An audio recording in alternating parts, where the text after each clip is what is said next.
And now we move to the second item, which is obviously is delectable. Sharad Awasthi is here to give you this third episode of The Enemy of the State Within. And he's put together another fantastic piece about who is the real enemy.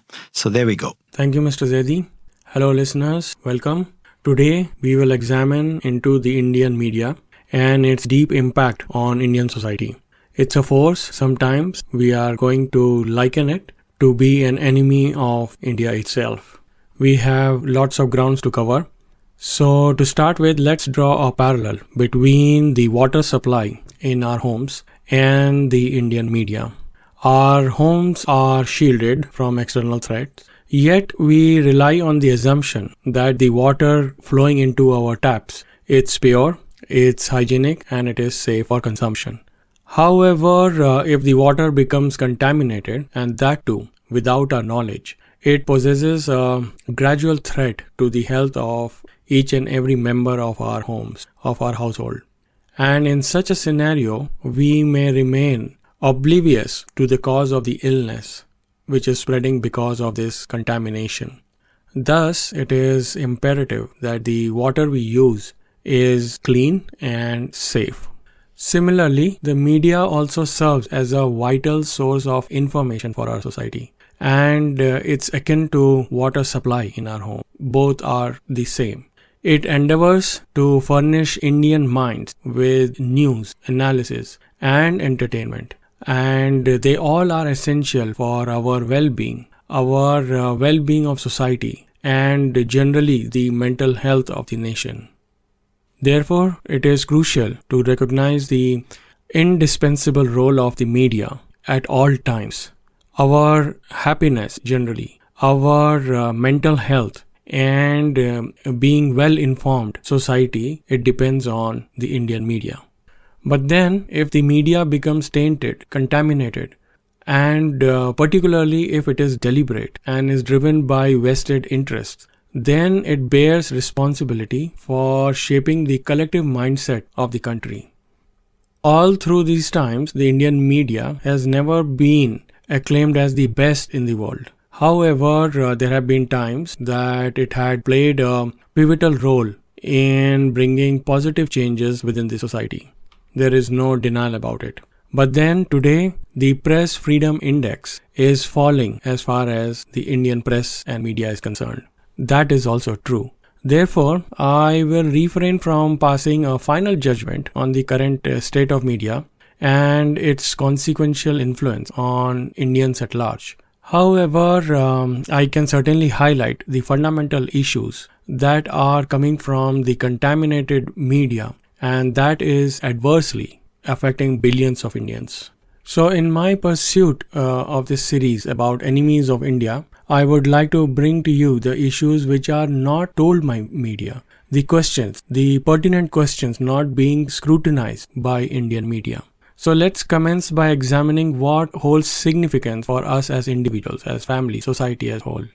Close to home, the kitchen, and we start with the rising prices of cooking gas. Well, what we don't know, or very few people know, that India possesses significant gas reserves in Krishna-Godavari basin, and not to mention that we have access to international oil and gas wells in Middle East. What is concerning is that media has not covered the fact that the exploration of gas by the Indian public sector units that cost about 30 to 40% of what India is currently paying for the import of the gases. And how many people are affected by this? How many households are affected by these prices? About 60 crore. So who is investigative of this government policy around the issue of cooking gas? The instability in the prices of cooking oil, lentils, dal, that underscores a critical issue, and especially it affects the vulnerable segments of Indian society.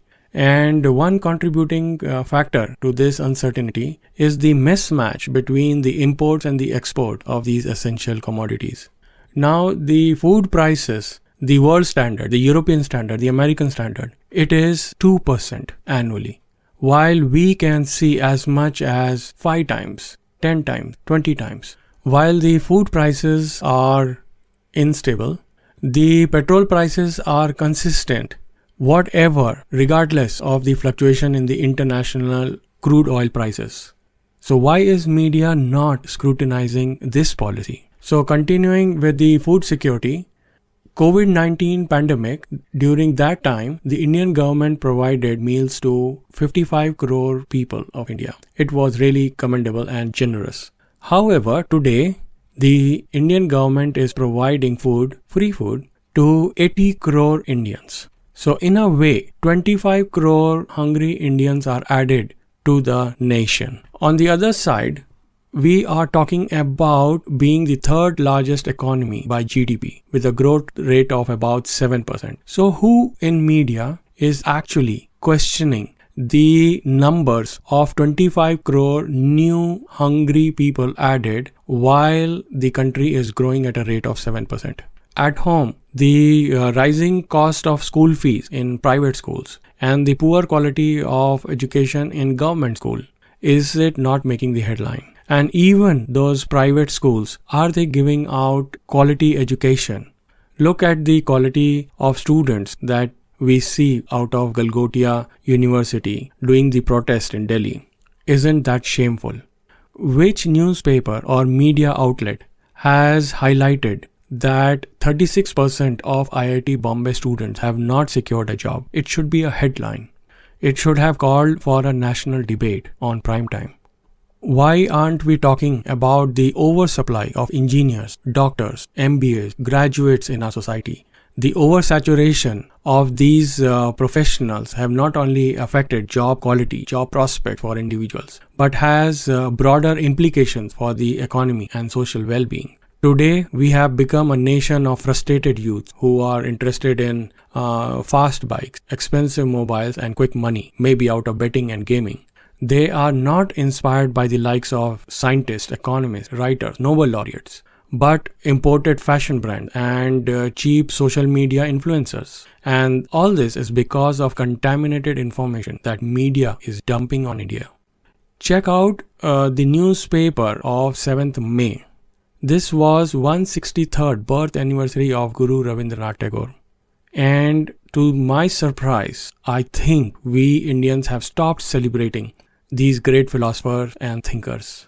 Talking of the contaminated media dump, if you visit the home pages of leading media websites, you might observe focus on sensationalism, celebrity gossips, consumerist culture, rather than substantive content which is highlighting the achievements of our scientists, of our doctors, of our engineers, writers.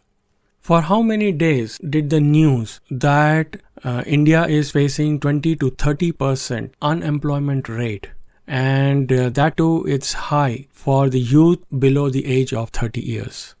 The positives and the pitfall of Agniveer defense recruitment scheme that came and went, but then the consequences of having that short-term recruitment for soldiers. What is the consequence for future of the country, for the stability and security of the country? I haven't seen any article on that. I am yet to see someone talking about the risk of exploiting and misusing these trained and skilled individuals, and particularly if they get disillusioned and disenfranchised due to lack of post-service employment. And that is where India faces potentially a security risk by letting loose these trained individuals, armed trained individuals into the society.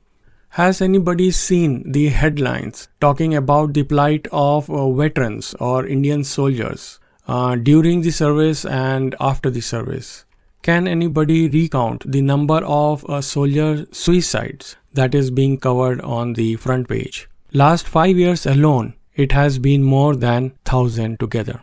And what do we do with our veteran soldiers? They often find themselves doing low-paying and menial jobs, such as security guards in a fancy residential complex or being a doorman at the 5-star hotel. Is that fair? And which media is talking about it? The hard talk from the media on issues that matter most to you and me as a common man, that's seriously missing. And it is deliberately removed from the national narrative. And this is the disservice the media is doing to us Indians. It is removing the culture of critical thinking. It is removing the concept of informed citizenship from the narratives. So, when the portrayal of Hinduism as being under threat from infiltrators like Muslims, as claimed by our Prime Minister Mr. Modi, which is a deeply divisive and problematic narrative, when it percolates into the section of society, which media house stood up for this adverse comment? Which media house stood up for those 30% of us Indians who were branded as infiltrators? If culture was so important, the media has barely spoken about the depleting dialects and the languages in India, the scripts, and the destruction of the scriptures, which have been the fabric of the Indian cultures for centuries together. How many cottage industries and traditional craftsmanship have extinct because of Chinese dump into our country? Dramatics, high decibel shows in the evening, they are storming our living rooms, and with the screen full of pre-educated pseudo-experts blabbering about the national issues. But then the real issues 99% of Indians face, they are lost. Why is media not scrutinizing the politicians, criminals in parliament, conflict of interest with business houses, exploitation of minerals and resources? These are issues, some of the issues, which just come and go and they do not see the light of the day after few moments. I have only scratched the surface with the issues. There are many more. But then with this distraction, with the widespread ignorance and the consequences of misinformation that is coming via media, and the lack of public discourse on crucial issues about the lives and well-being of Indians, that raises serious concern. And it has direct implication on individuals' decision-making and overall in the functioning of the democratic Indian institutions. So, returning to the initial question, our original inquiry, isn't the media in failing to provide accurate information? By the way, there is no fact-checking by the media. So, in failing to provide accurate information and scrutiny, and but then instead knowingly disseminating shallow and toxic content like Big Boss, that's prime time super hit, isn't Indian media doing a disservice to whole of India?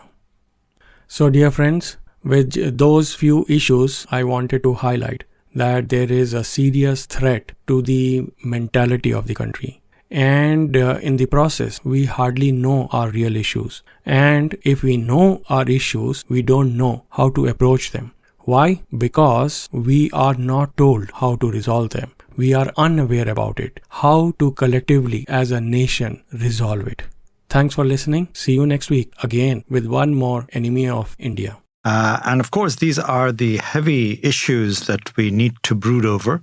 We need to think very deep about these issues because media is something, this little program is so crucial in a sense that certain things that we can freely say here, sitting in Ireland, cannot say back in India because of the censorship and the control of media in recent times that we have witnessed. The sales of the NDTV, the control of Doordarshan and all the rest of it. So if you really want to control people, the first thing is that control media and then push your own narrative the way you want to push it.